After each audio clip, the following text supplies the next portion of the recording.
नमस्कार बच्चों। आज हम सब कक्षा 8 की हिंदी वसंत भाग 3 के पहले पाठ लाख की चूड़ियों का अभ्यास कार्य करेंगे। प्रश्न अभ्यास। कहानी से बचपन में लेखक अपने मामा के गांव चाव से क्यों जाता था और बदलू को बदलू मामा न कहकर बदलू काका क्यों कहता था? तो इसका उत्तर हमने लिख रखा है। लेखक के मामा के गांव का बदलू मनिहार उसे लाख की रंग बिरंगी गोलियां बनाकर देता था। वह गोलियां इतनी सुंदर हुआ करती थीं कि वह सभी बच्चों का मन मोह लेती थी। लेखक के यहाँ का जो बदलू था वह लेखक को इतनी सुंदर सुंदर गोलियां बनाकर देता था कि वह सबका मन मोह लिया करती थी। इसीलिए लेखक बचपन में अपने मामा के घर चाव से जाता था। चूंकि लेखक के मामा के गांव के सभी बच्चे बदलू को बदलू काका कहते थे, इसीलिए लेखक भी उसको बदलू मामा न कहकर बदलू काका कहा करता था। अर्थात लेखक के मामा के गांव के बच्चे तो उसके ऐसे ही बच्चे हुआ करते थे जो काका चाचा ऐसे बोले, तो वो लोग जब उसको काका कहते थे उसको बदलू को, तो उसको सुन करके ही लेखक भी उसको बदलू मामा न कह करके बदलू काका कहा करता था। दूसरा प्रश्न है, वस्तु विनिमय क्या है? विनिमय की प्रचलित पद्धति क्या है? उत्तर दो। तो उत्तर है, वस्तु विनिमय क्या होता है? तो प्राचीन समय में लोग किसी वस्तु को खरीदने के लिए पैसे न देकर उसके बदले में दूसरी वस्तु देते थे। इसी को वस्तु विनिमय कहते हैं। और आज विनिमय की प्रचलित पद्धति क्या है? तो समय परिवर्तन के साथ लोग वस्तुएं खरीदने के लिए दूसरी वस्तु न देकर पैसे देने लगे हैं। आज लोग दूसरी वस्तु न देकर पैसे देने लगे हैं।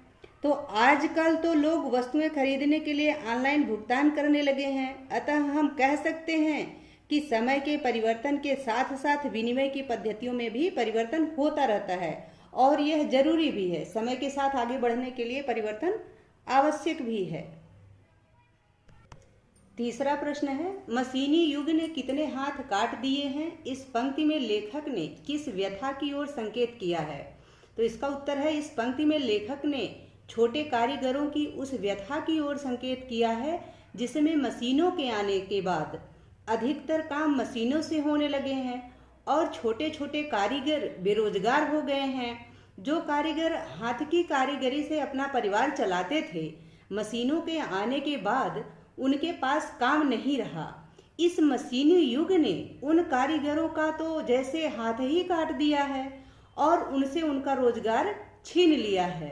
तो आज जो मशीनी युग हो गया है, इसकी वजह से जो पुराने कारीगर हुआ करते थे, जो हथकरघा उद्योग का इस्तेमाल करते थे, यानी हाथ से अपना कार्य किया करते थे, जीविकोपार्जन किया करते थे बना के सामान, आज मशीनों के आ जाने से उनका रोजगार घट गया है, खत्म के बराबर हो गया है, खत्म ही हो गया है, जिससे वो बेरोजगार हो गए हैं। चौथा प्रश्न है, बदलू के मन की कौन सी व्यथा थी जो लेखक से छिपी न रह सकी, अर्थात जिसको लेखक ने समझ लिया? उत्तर है, बदलू मनिहार था, जो लाख की चूड़ियां बनाने वाला कुशल कारीगर था। उसकी बनाई हुई चूड़ियों की खपत सिर्फ उसके गांव में ही नहीं बल्कि आसपास के गांव में भी होती थी, परंतु मशीनों के आ जाने से तथा कांच की चूड़ियों के प्रचलन में आ जाने से उसके द्वारा बनाई गई लाख की चूड़ियों को लोग कम खरीदने लगे और धीरे धीरे उसका काम एकदम से बंद हो गया। बदलू मशीनों और कांच की चूड़ियों के चलन से मन ही मन कुटने लगा था, अर्थात वह बहुत दुखी रहने लगा था। इसकी वजह से बदलू के मन की यही व्यथा लेखक से छिपी न रह सकी, अर्थात इस बात को लेखक भली भांति समझ गया कि मशीनों के आने से जो बदलू का नुकसान हुआ है, इसी की वजह से यह दुखी रहने लगा है। पांचवा प्रश्न है, मशीनी युग से बदलू के जीवन में क्या बदलाव आया? तो उत्तर है, बदलू लाख की चूड़ियों का एक कुशल कारीगर था। गांव तथा आसपास के गांव की प्रायः सभी स्त्रियां बदलू के द्वारा बनाई लाख की चूड़ियां पहनती थी। धीरे धीरे मशीनों का आगमन हुआ और कांच की चूड़ियों का प्रचलन आ गया। अब बदलू का काम एकदम ठप पड़ गया और उसे अपना धंधा बंद करना पड़ा। उसका घर चलना मुश्किल हो गया तथा रोजगार के अभाव में उसे अपनी गाय भी बेचनी पड़ी। वह बहुत कमजोर हो गया तथा बीमार भी रहने लगा। ये सारे बदलाव बदलू के जीवन में आए। अब बेचारे बदलू का काम बंद हो गया था, क्योंकि मशीनों से जो कांच की चूड़ियां बनने लगी थी रंग बिरंगी, वो ज़्यादा अच्छी होती थी, देखने में खूबसूरत होती थी, तो लोग उसको पहनने लगे थे, जो गांव की स्त्रियां वगैरह हुई थी। तो इसके लाख की चूड़ियां जो वजन हुआ करती थी, तो उसकी खपत कम हो गया था, तो इसकी वजह से वो बेचारा बहुत दुखी हो गया था, और धीरे धीरे जब रोजगार खत्म हो गया तो वो बीमार वगैरह भी हो गया। तो ये सारे परिवर्तन बदलू के जीवन में आए। आगे है कहानी से आगे। आपने मेले बाजार आदि में हाथ से बनी चीजों को बिकते देखा होगा।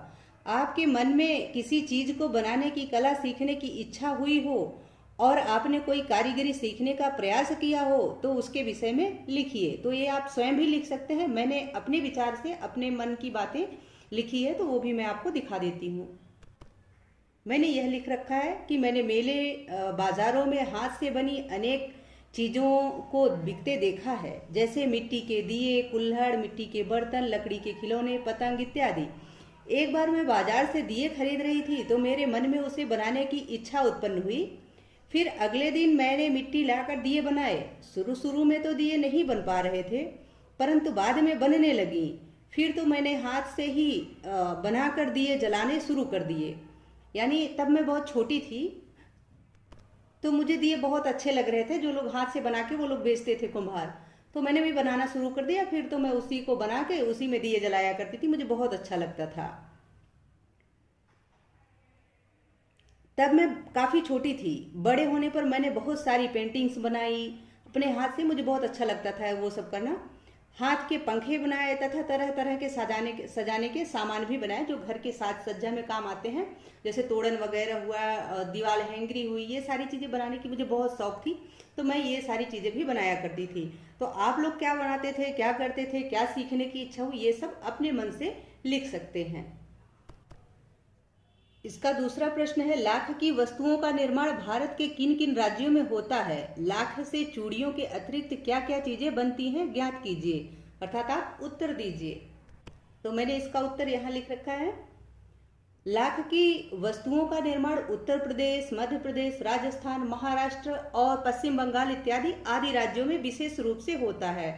लाख से चूड़ियों के अतिरिक्त मूर्तियां, खिलौने तथा सजावट की वस्तुएं भी बनाई जाती हैं। बड़े बड़े पार्सल आदि की पैकिंग के लिए, सील चपड़ी लगाने के लिए भी लाख का उपयोग किया जाता है। इन सारे कामों में लाख का उपयोग होता है। आगे है अनुमान और कल्पना। पहला प्रश्न है, घर में मेहमान के आने पर आप उसका अतिथि सत्कार कैसे करेंगे? इसका उत्तर आप अपने मन से भी लिख सकते हैं। मैंने अपने मन से अपने विचार लिखे हैं। मेरे घर में यदि मेहमान के आने पर सबसे पहले मैं उसका अभिवादन करूंगी। अगर वह मेरे परिचय का नहीं हुआ तो उसका परिचय पूछूंगी तथा उसे उचित स्थान पर बैठाकर अपने घर के जो बड़े होंगे हमारे, उनको उनके आने की सूचना दूंगी तथा उसी के अनुरूप उनकी सेवा का कार्य करूंगी। यानी उनका आतिथ्य सत्कार उसी हिसाब से करूंगी जैसे हमारे बड़े हमको आदेश देंगे। दूसरा प्रश्न है, आपको छुट्टियों में किसके घर जाना सबसे अच्छा लगता है? वहाँ की दिनचर्या अलग कैसे होती है, लिखिए। ये आपको अपने विचार से लिखना है कि आपको कहाँ जाना अच्छा लगता है और वहाँ की दिनचर्या क्या होती है। तो मैं अपने विचार व्यक्त कर रही हूँ। मुझे छुट्टियों में मेरे मामा जी के घर जाना बहुत अच्छा लगता है। मैं हर साल गर्मी की छुट्टियों में मामा के घर जाती हूँ। वहाँ की दिनचर्या एकदम अलग होती है। मेरे मामा लोग तो डॉक्टर हैं, इसलिए वे कभी देर रात को घर आते हैं तो कभी सुबह आते हैं, अर्थात उनके आने जाने का कोई टाइम फिक्स नहीं रहता है। परंतु वहाँ पे मेरे 3 भाई हैं, मेरे मामा के लड़के, जो मुझे बहुत मानते हैं और परेशान भी बहुत करते हैं। हम लोग जल्दी सोकर उठ जाते हैं, मामी नाश्ता बना कर देती हैं, हम सब नाश्ता करके खूब मस्ती करते हैं। जब भी कुछ बाहर से खाने का मन करे तो बस छोटे मामा को एक फ़ोन कर देते हैं, तो फिर मामा बहुत सारा सामान भिजवा देते हैं। हम सब खा पी कर खूब मस्ती करते हैं और खेलते कूदते हैं। तो वहाँ पे हमको बहुत अच्छा लगता है। वहाँ पे हम खेलते कूदते रहते हैं, जो मर्जी वो कह दो और फिर वो सब खाने पीने की चीज़ें मिल जाया करती हैं।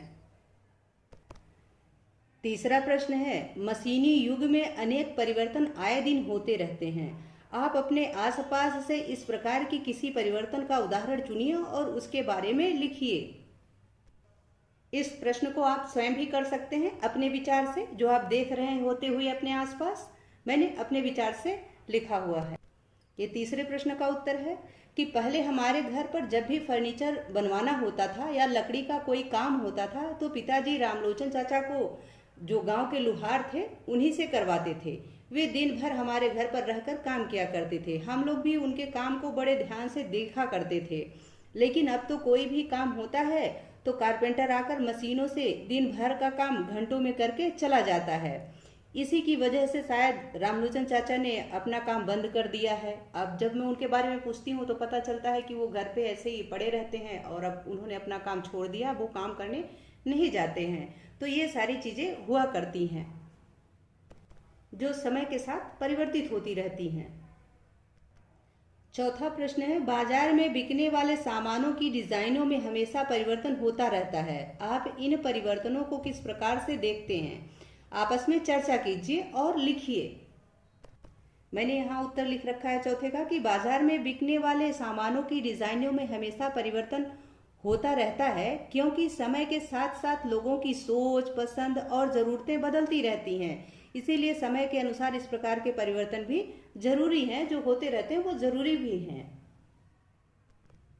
पांचवा प्रश्न है, हमारे खान पान, रहन सहन और कपड़ों में भी बदलाव आ रहा है। इस बदलाव के पक्ष विपक्ष में बात कीजिए और बातचीत के आधार पर लेख तैयार कीजिए। मैंने अपने विचार कुछ लिख रखे हैं, वो आपको दिखाती हूँ। आप इसको अपने अनुसार भी कर सकते हैं। अपने मित्रों के साथ इसके बारे में चर्चा कीजिए और फिर उस हिसाब से लेख तैयार कीजिए।